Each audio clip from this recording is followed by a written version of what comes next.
அனைவருக்கும் வணக்கம். நான் இன்றைக்கு கோழியை பொரித்து தான் குழம்பு வைக்க போகிறேன். இந்த கோழி குழம்பு அவ்வளோ ருசியாக இருக்கும் நம்ம செய்து சாப்பிடக்குள்ள.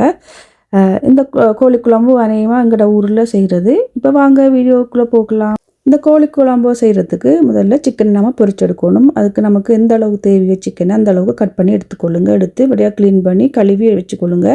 அதுக்குள்ளே உப்பு, மஞ்சத்தூள், மிளகாய்த்தூள் சேர்த்து நல்லா மிக்ஸ் பண்ணிவிட்டு ஒரு 10-15 நிமிஷம் வச்சுக்கொள்ளுங்க. உப்புலாம் ஊறுறதுக்காக வச்சுட்டு தான் நம்ம பொரிக்கணும். அப்போ தான் நமக்கு உப்பெல்லாம் நான் சிக்கனில் சேர்ந்து பொரிக்கக்குள்ள நல்லா இருக்கும், கருக்குள்ளே போடக்குள்ள.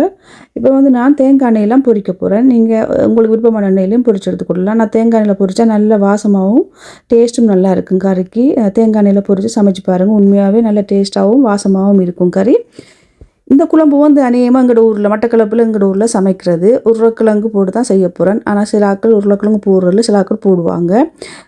கல்யாண வீட்டுகளில், பாட்டிகளில், நிறைய பாட்டிகளில் இந்த குழம்பு செய்கிறது சிக்கன் பொரிச்சு குழம்பு உருளைக்கிழங்கு போடாமல் சில நேரங்களில் நம்மளோட நாட்டு கறி மிளகா போட்டு செய்கிறது. நீங்களும் செய்து பாருங்கள். இப்போ வாங்க நம்ம கறி எப்படி செய்யலாம்னு பார்க்க. இப்போ எல்லாத்தையும் பொரிச்சிட்டு ஒரு டிஷ்யூவில் போட்டு வச்சு கொடுங்க. எண்ணெயெல்லாம் அந்த டிஷ்யூ எடுத்துடும். இப்போ நான் பொரித்த ஆயிலேயே நான் கறி சமைக்க போகிறேன். நல்லா இருக்கும், வாசமாக இருக்கும். நல்லா வடிகட்டிட்டு ஊற்றிக்கொள்ளுங்க ஆயிலை. அதுக்குள்ளே கடுகு, சீரகம், பெருஞ்சீரகம், பட்டை ஒரு துண்டு, ஏலக்காய் 2-3 சேர்த்துட்டு நல்லா பொரிய விட்டுட்டு வெங்காயத்தையும் சேர்த்துக்கொள்ளுங்க. சேர்த்துட்டு நல்லா மிக்ஸ் பண்ணி விடுங்க. மிக்ஸ் பண்ணி விட்டுட்டு நான் பிரியாணியில் 2 சின்ன துண்டு 2-3 போட்டு விட்டு பிச்சு போட்டு அதையும் சேர்த்துட்டு கொஞ்சம் ஃப்ரெஷ் கருவேப்பிலையும் சேருங்க. சேர்த்துட்டு நல்லா வதக்கி விடுங்க. நல்லா வதங்கி வரணும். நல்லா இந்த பாருங்கள், ஒனியன் எல்லாம் நல்லா கலர் சேஞ்ச் ஆகி வரும். அந்த நேரத்தில் நம்ம வீட்டில் அரைச்ச மிளகாய்த்தூள் ஒரு 2 மேசக்கரண்டி போட்டுக்கிறது. 1 கிலோ சிக்கனுக்கு அளவான கறி தான் நான் போட்டு அளவெல்லாம் ஸ்க்ரீனில் வரும் பொருட்கள்லாம் பார்த்துக்கொள்ளுங்க. சேர்த்துட்டு நல்லா பச்சை வாசம் போகும் வரைக்கும் வதக்கி விட்டுட்டு தக்காளி பழத்தையும் சேர்த்துருக்குறேன். சேர்த்துட்டு நல்லா மிக்ஸ் பண்ணி விடுங்க. நல்லா தக்காளி பழம் வதங்கணும். அதுக்கு நம்ம மூடி வைப்போம். மூடி வச்சு நமக்கு குயிக்காக வதங்கிடும். தக்காளி பழம் வதங்கி நல்லா சாஃப்டாக ஆயிரும். அதுக்காக தான் மூடி வைக்கிறது.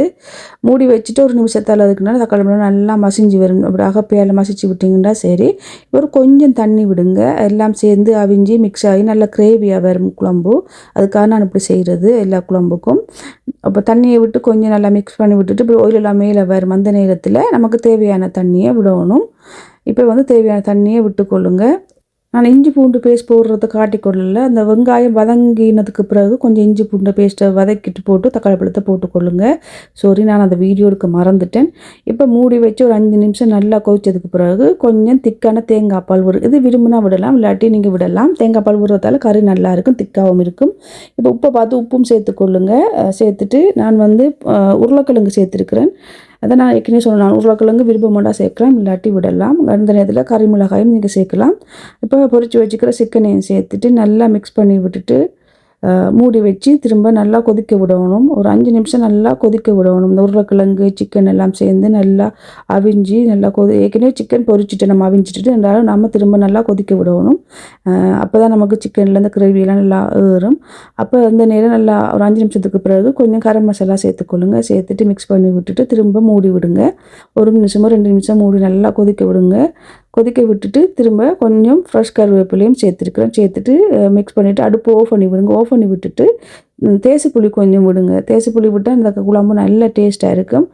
அடுப்போ ஆஃப் பண்ணி விட்டு தேசிப்புளியை விட்டுட்டு இருக்கிறீங்கன்னா நல்ல ருசியான பாட்டிகளுக்கு சமைக்கக்கூடிய, நீங்கள் உங்களோட வீட்டுக்கும் சமைக்கக்கூடிய, எல்லோரும் விரும்பி சாப்பிடக்கூடிய பொரிச்ச கோழி குழம்பு ரெடி ஆகிட்டுது. இந்த வீடியோ பிடிச்சிருந்தால் உங்கள் ஃப்ரெண்ட்ஸுக்கு ஷேர் பண்ணுங்கள், உங்களோட ஃபேஸ்புக்கில் ஷேர் பண்ணுங்கள்.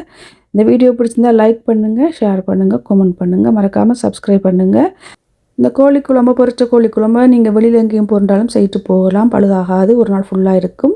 நன்றி, வணக்கம். அடுத்த வீடியோவில் சந்திப்போம்.